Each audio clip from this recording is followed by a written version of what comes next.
Let's stay on this topic now and get some analysis from Behnam Ben Taleblu, who is the senior director of the Iran program at the Foundation for Defense for Democracies. He joins me from Washington, D.C. Behnam, it is wonderful to have you this morning. Thank you. Great to be with you. Thank you. So Israel and Iran, they are continuing to strike at each other in what's now the fifth day of the conflict. What has stood out to you thus far in these attacks? Well, obviously, with respect to the operational performance of the IDF and the IAF, you've seen them really exceed expectations when it comes to being able to penetrate Iran from within. There were even stories from over the weekend that said that they had erected a drone base inside of the Islamic Republic and that they were attacking Iran from within Iran as well as from without Iran, but also the damage still being caused by Iran's ballistic missiles. And you have to remember the Iranians are firing at what are militarily called counter-value operations, or they're engaging, we should say, in counter-value operations, which means they're not striking military targets anymore. They're trying to erode the will of the population to continue to fight. And that's why you've seen even Iranian media, which has been known to hyperbolize, brag really that they're firing at Tel Aviv and Haifa and even suburbs like Ramat Gan, for example.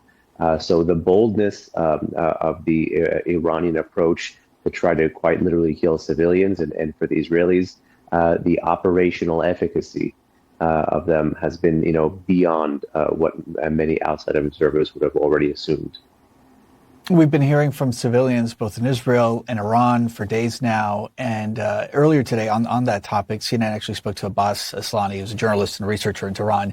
Here's what he said about the general feeling, in his view, about what Iranians are feeling. Well, I'll play some of what he said and then we can discuss right after.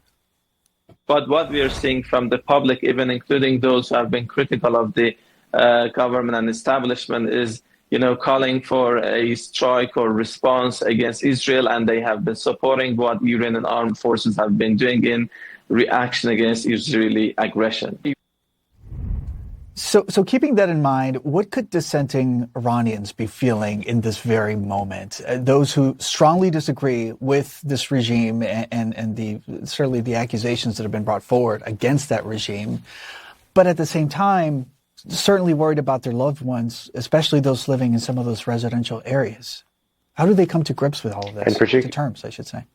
And particularly those living in Tehran, the capital, where there are no shelters, as you mentioned, and also any attempt to flee the capital, particularly go to the north where it's more rural, or to even get on any of the highways to exit the capital or even the province of Greater Tehran, has been met with huge traffic lines and delays that have resulted with people abandoning cars and simply going back to their residential compounds and almost terrifyingly awaiting their fate as civilians.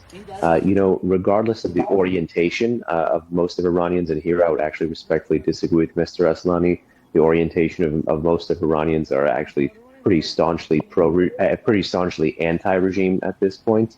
Their mode is survival mode. People are in survival mode first and foremost, but from that will flow everything else, meaning if you were June 12th, June 13th anti-regime, it has, in my view, based on anecdotal evidence and social media and talking to folks who continue to talk to people who come and go, it has intensified that. And if you were pro, then it would lead to the sentiments that Mr. Aslani mentioned.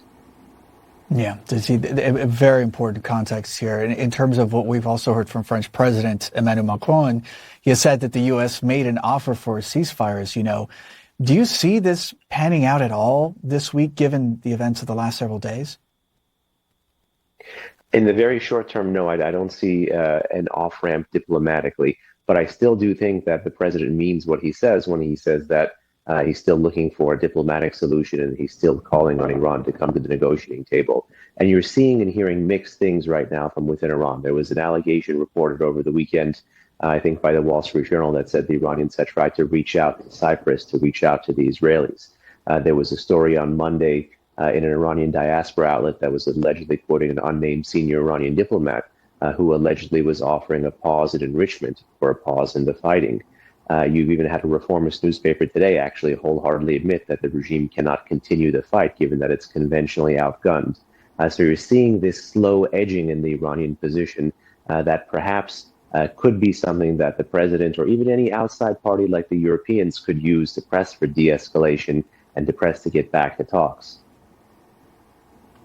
Behnam, thank you so much for getting up early for us and providing all this important context and insight, and certainly your perspective. We really appreciate you. Thank you, Paul.